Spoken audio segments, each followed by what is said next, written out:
Story 1. I've been working as a server at Mickey's Sports Grill for 3 years now. Started as a summer job during college, but I loved the atmosphere so much that I stayed on part-time even after graduating. Mickey's is exactly what it sounds like, a family-friendly sports bar with dozens of TVs, wings, burgers, and a crowd that gets really excited about big games. The restaurant is known throughout our city as the place to watch major sporting events. We have 24 large-screen TVs positioned throughout the dining room, and during big games like the Super Bowl or March Madness, we're packed wall-to-wall with enthusiastic fans. The owner, Mickey, is a former college football player who designed the place specifically for sports viewing. Last month was the World Cup, and our restaurant had been buzzing with excitement for weeks. We've been advertising our World Cup viewing parties on social media, and every game brought in huge crowds of soccer fans from all over the region. The energy during these games was incredible, people cheering, chanting, and celebrating together regardless of which teams they were supporting. The day everything went wrong was the quarter-final match between two powerhouse teams. We opened early at 11 in the morning to accommodate the international viewing schedule, and by noon we were completely packed. Every table was full, there was a waiting list for seating, and the atmosphere was electric. I was working a section near the main bar area where we have our largest TV, a massive 75-inch screen that serves as the centerpiece during major events. The crowd was a mix of families, college students, and die-hard soccer fans who had taken the day off work to watch the game. About 20 minutes into the match, I noticed a woman at table 12 who seemed agitated. She was sitting alone with a salad and a glass of wine, looking around the restaurant with obvious annoyance. Every time the crowd cheered or reacted to the game, she would wince and shake her head. At first, I thought maybe she was just not a sports fan who had wandered in without realizing it was a major game day. This happens occasionally, and usually people either embrace the atmosphere or politely ask to be seated in our quieter back section. But as the game progressed and the crowd got more excited, this woman's agitation grew more obvious. She was shooting dirty looks at other customers, covering her ears when people cheered, and muttering under her breath. Around the 30-minute mark, she flagged me down. "Karen, excuse me, but can you do something about the noise level in here?" Me, "I'm sorry, ma'am, but we're showing the World Cup quarterfinal. It's going to be pretty lively during the game." Karen, "World Cup? I don't care what cup it is. This noise is completely unacceptable." Me, "This is a sports bar, ma'am. We advertise as the premier place in town to watch major sporting events." Karen, "Well, I was here first, and I'm trying to enjoy a quiet lunch. These people are being extremely rude." I looked around at the packed restaurant full of families and friends enjoying the biggest soccer match of the year together. Me, "Would you like me to see if we have a table available in our back dining room? It's much quieter back there." Karen, "I shouldn't have to move. These people should learn some manners and keep their voices down." Me, "Ma'am, this is really the atmosphere we expect during World Cup games. The back room might be more comfortable for you." Karen, "I'm not moving. You need to tell these people to be quiet or turn off those obnoxious televisions." I was starting to realize this wasn't going to be a simple solution. Me, "I can't ask our customers to stop reacting to the game, and we definitely can't turn off the TVs during the World Cup." Karen, "Why not? I'm a paying customer too, and I have just as much right to a peaceful dining experience." Me, "Of course you do, which is why I'm offering to seat you in our quiet section." Karen, "I like this table. I want to stay here, and I want those TVs turned off." At that moment, one of the teams scored a goal, and the entire restaurant erupted in cheers and applause. Karen actually put her hands over her ears and grimaced like she was in physical pain. Karen, "This is absolutely intolerable.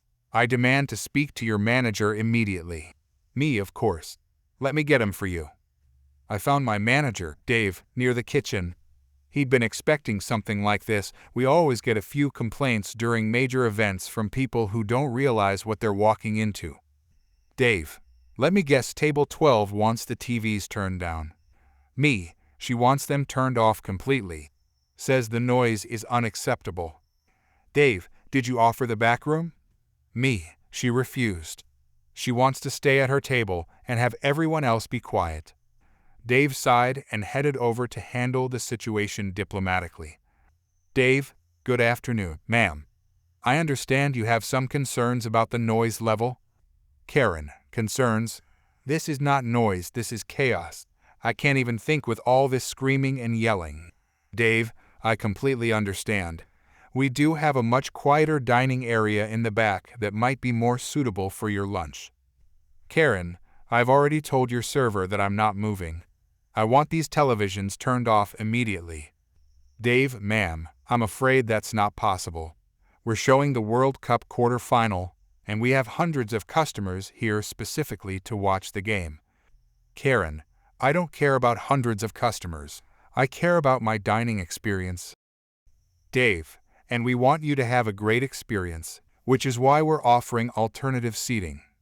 Karen, the alternative I want is for you to turn off these TVs and tell these people to act like civilized human beings.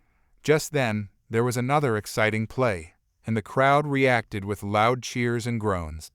Karen stood up from her table abruptly. Karen, that's it. I've had enough of this nonsense. She marched directly to the nearest TV and started looking around behind it. Dave, ma'am, what are you doing? Karen, I'm finding the power button since you people are too incompetent to turn this garbage off. Me, ma'am, you can't touch our equipment. But Karen had already found the power cord and was reaching for it. Karen, watch me. If you won't provide decent customer service, I'll do it myself. She yanked the power cord out of the wall, and the TV went dark. The customers in that section immediately noticed and started protesting. Customer, hey, what happened to the TV? Another customer, the game just disappeared. Karen, there. Now maybe we can have some peace and quiet in here. Dave, ma'am, you cannot unplug our televisions. You need to leave immediately. Karen, I'm not leaving until you guarantee that these TVs stay off. The crowd was getting angry, realizing that this woman had intentionally unplugged their TV during the World Cup. Customer, did she just unplug the TV during the game? Another customer? Are you kidding me? This is the quarterfinal. Dave plugged the TV back in, but it took a minute to restart, meaning everyone missed part of the action. Karen, I'll just unplug it again. You can't stop me. She moved toward the power cord again, but Dave blocked her path. Dave, ma'am, if you touch our equipment again, I'm calling the police. Karen, call them. I'll tell them all about how you're discriminating against customers who don't like sports. That's when she did something that made the entire situation worse. She moved to the next TV and yanked that power cord out too. The restaurant fell into an angry buzz as more customers realized what was happening. Customer, this lady is unplugging all the TVs. Another customer, during the World Cup. Is she insane? Karen, sports are stupid, and you people are all stupid for caring about them. I quickly started recording with my phone as Karen continued her rampage through the restaurant. Me, ma'am, I need you to stop touching our equipment. Karen, I'm not stopping until every single TV in this place is turned off. She moved to a third TV and unplugged it while customers shouted at her to stop. Customer, lady, you're ruining the game for everyone. Karen, good. Maybe now you'll learn to behave like adults instead of screaming children. Another customer, we're screaming children. You're the one having a tantrum. Dave, ma'am, you're banned from this restaurant. Leave now or I'm calling police. Karen, banned. For wanting a peaceful dining experience? Customer, peaceful? You just unplugged 3 TVs during the biggest game of the year. Karen continued moving through the restaurant, looking for more TVs to unplug. Karen, sports are a waste of time, and I'm doing you all a favor. That's when the entire restaurant started booing her. Crowd, boo-o, get out, leave. Karen, you people are all morons. This is what's wrong with society. Dave, I'm calling the police right now. Karen, call them. I'll sue this place for false advertising. You didn't warn me it would be loud. Customer, it's a sports bar during the World Cup. What did you expect? Karen, I expected civilized behavior, not this zoo atmosphere. The police arrived just as Karen was reaching for a fourth TV. Police officer, ma'am, you need to step away from that television. Karen, officer, these people are creating a public disturbance, and management refuses to address it. Police officer, ma'am, this is a sports bar during a major sporting event. The disturbance is you unplugging their equipment. Karen, I was trying to restore order to this chaos. Dave, officer, she's unplugged 3 TVs and disrupted our customers' viewing experience. Police officer, ma'am, you're going to have to leave the premises. Karen, this is discrimination against people who don't like sports.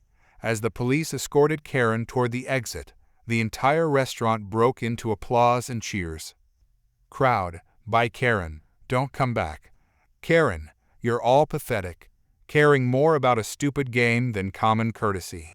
Customer, common courtesy. You ruined everyone's experience.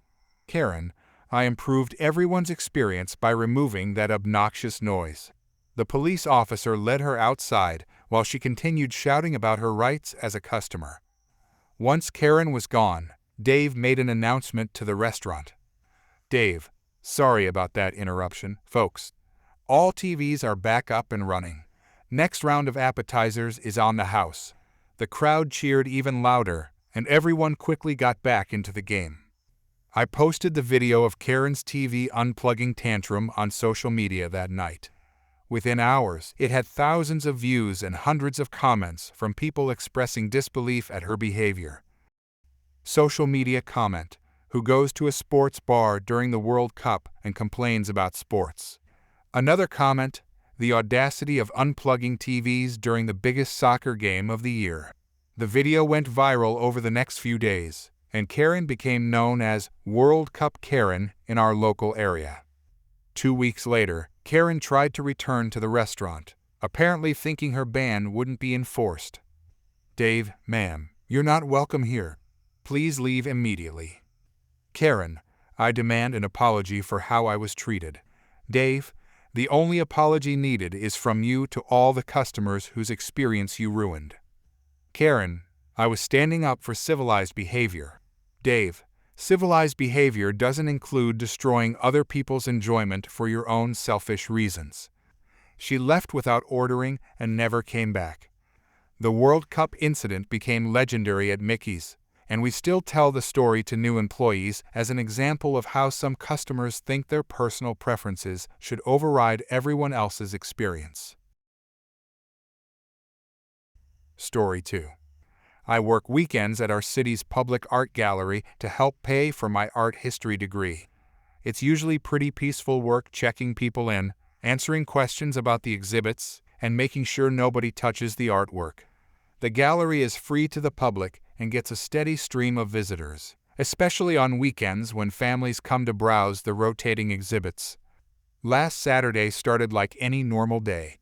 I opened up at 10 in the morning, turned on the lights, and was organizing some brochures when I heard someone moving around in the main exhibition hall.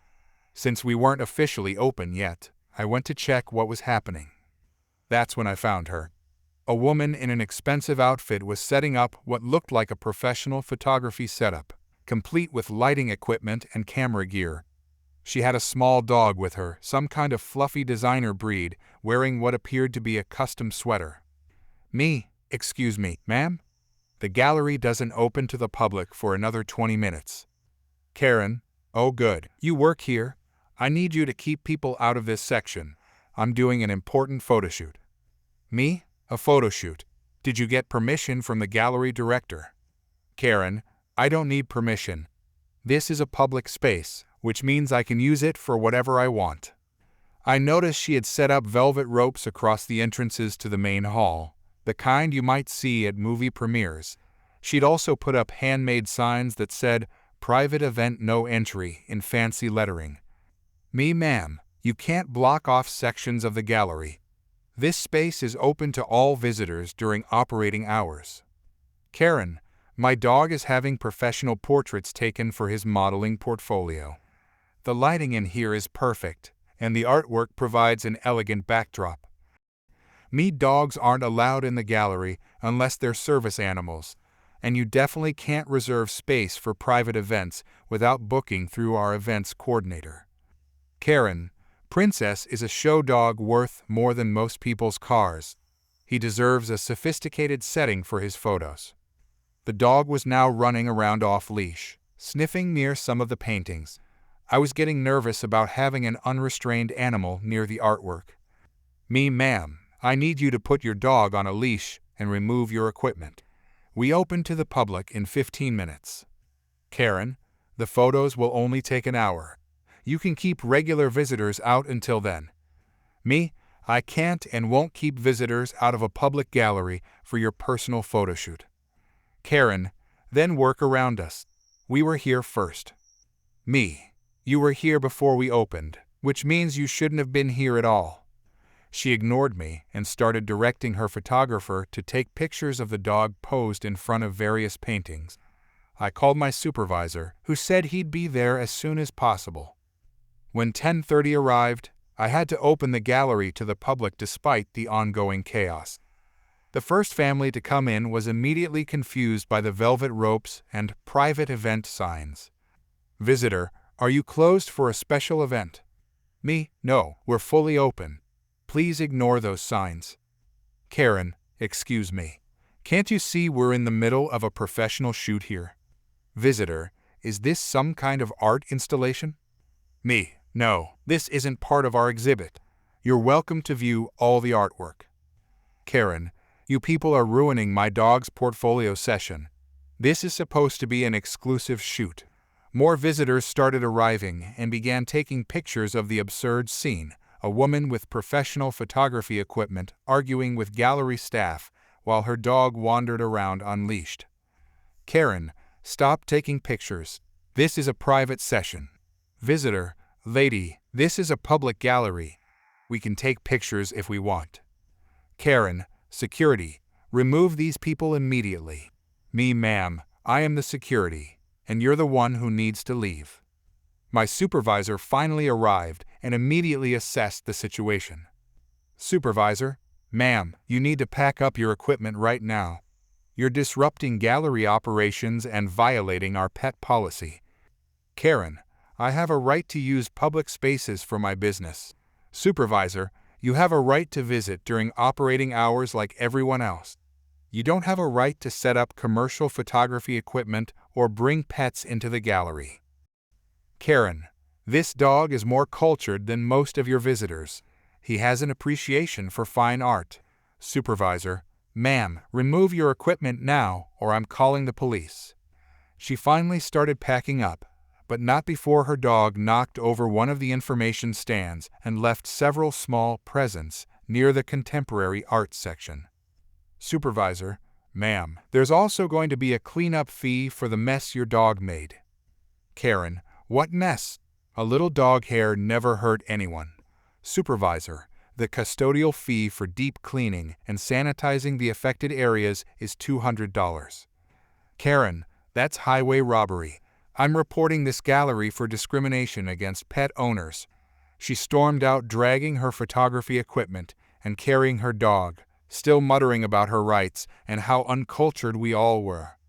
The visitors who had witnessed everything were incredibly understanding and actually seemed entertained by the drama.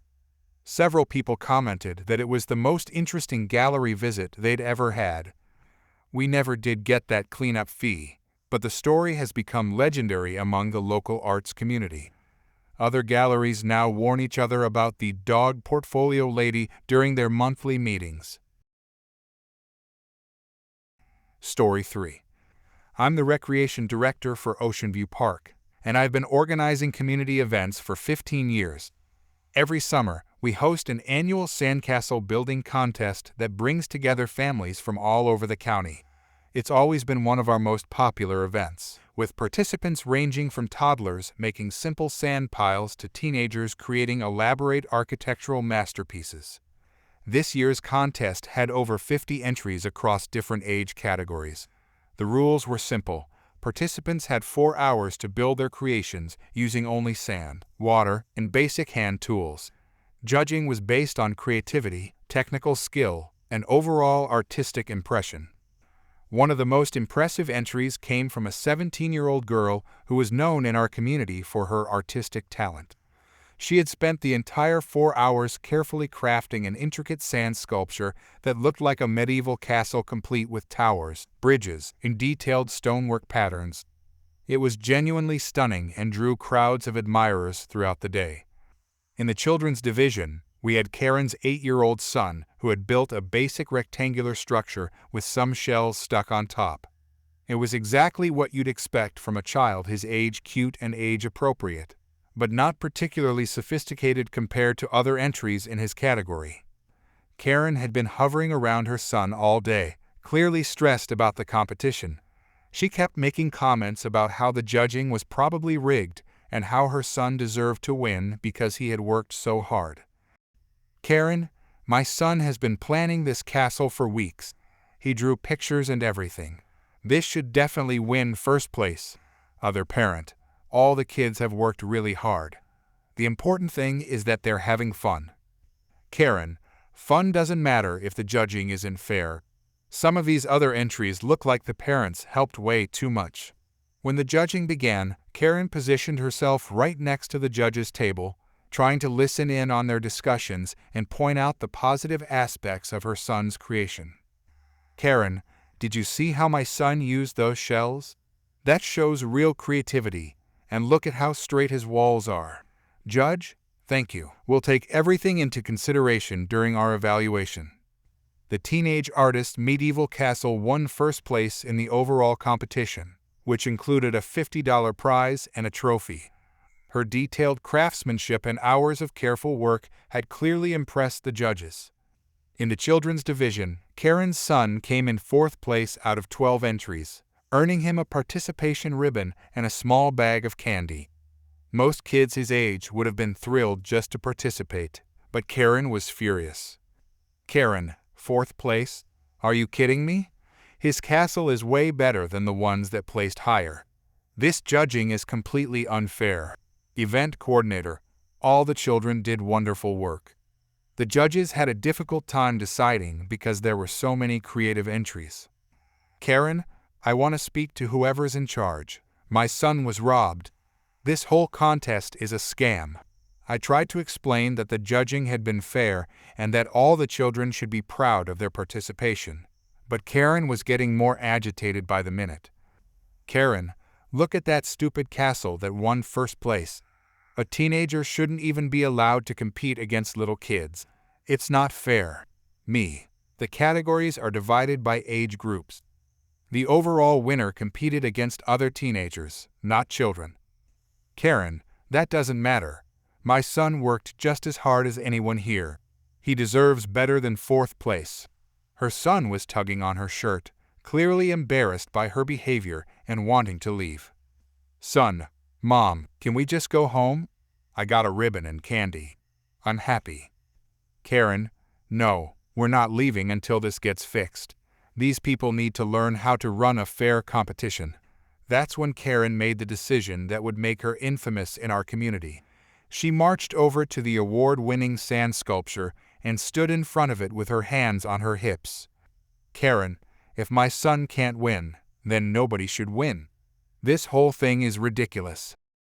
Before anyone could stop her, Karen stepped directly onto the elaborate medieval castle and began stomping around, deliberately destroying hours of careful work. The teenage artist screamed and tried to stop her, but the damage was happening too fast. Karen was systematically crushing every tower, bridge, and detailed wall that had taken the girl 4 hours to create. "Karen, there. Now let's see how creative this is. Maybe next time the judges will be more fair." The entire crowd of families stood in shocked silence as Karen continued her rampage. Several people started recording the destruction on their phones as the teenage artist broke down in tears. "Me, stop immediately. You're destroying someone else's property." "Karen, it's just sand. She can build another one. Maybe something more age-appropriate this time." Security. Ma'am, you need to leave the premises right now. Karen, I'm not going anywhere. My son has just as much right to be here as anyone else. You people are discriminating against us. The teenager's parents had arrived and were trying to comfort their daughter while surveying the destruction. What had been a beautiful work of art was now just a pile of trampled sand. Teenager's father, are you insane? Our daughter spent 4 hours building that sculpture. Karen, well, maybe she should have thought about that before entering a children's contest. This is supposed to be fun for kids, not some kind of art show. Teenager's mother, she's 17. She was competing in the appropriate age category. Karen, age categories are stupid. All the kids should have an equal chance to win regardless of how old they are. The police arrived within minutes, called by several witnesses who had filmed Karen's destructive tantrum. The footage clearly showed her deliberately destroying the sand sculpture while screaming at everyone around her.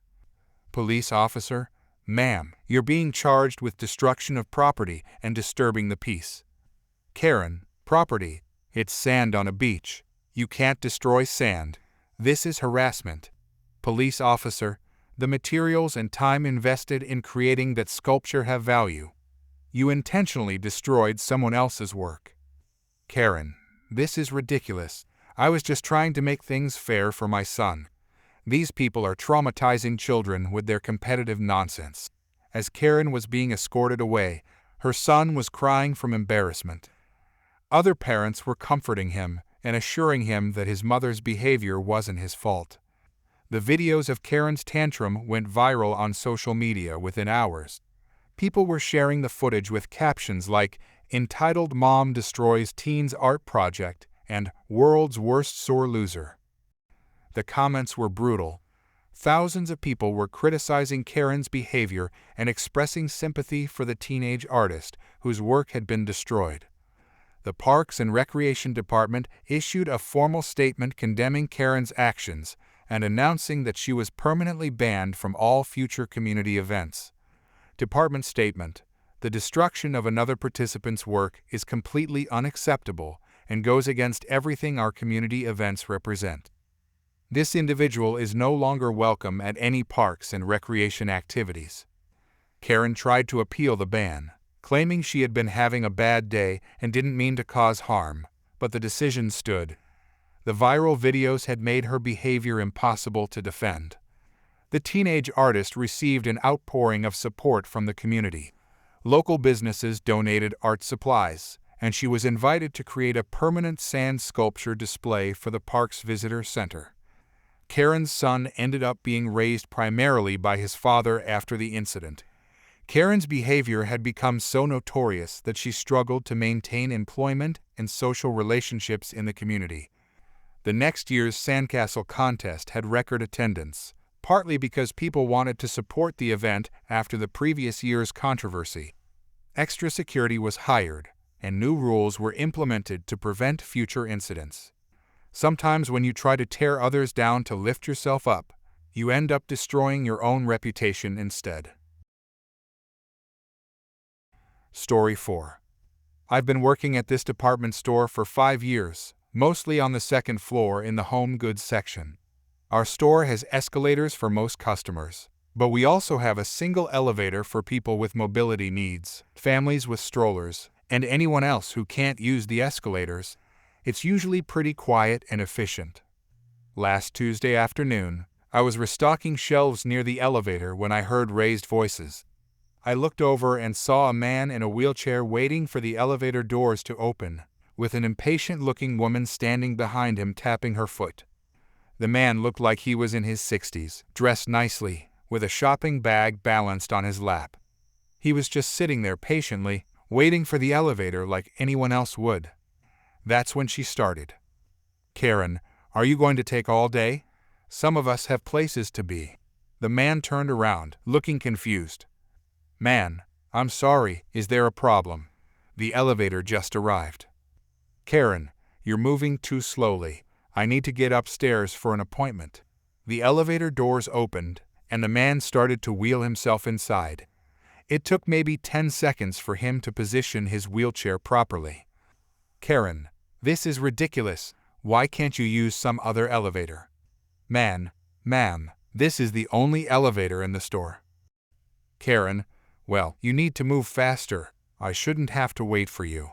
I started walking over, sensing this was about to get worse. The man was clearly uncomfortable but trying to stay polite. Man, I'm moving as quickly as I can. There's plenty of room for both of us. Instead of just getting on the elevator behind him like a normal person, she tried to push past his wheelchair to get to the buttons first. Karen, I'll just get in first since you're so slow. As she shoved past him, she knocked over his shopping bag. Items scattered across the elevator floor: medications, groceries, and what looked like medical supplies.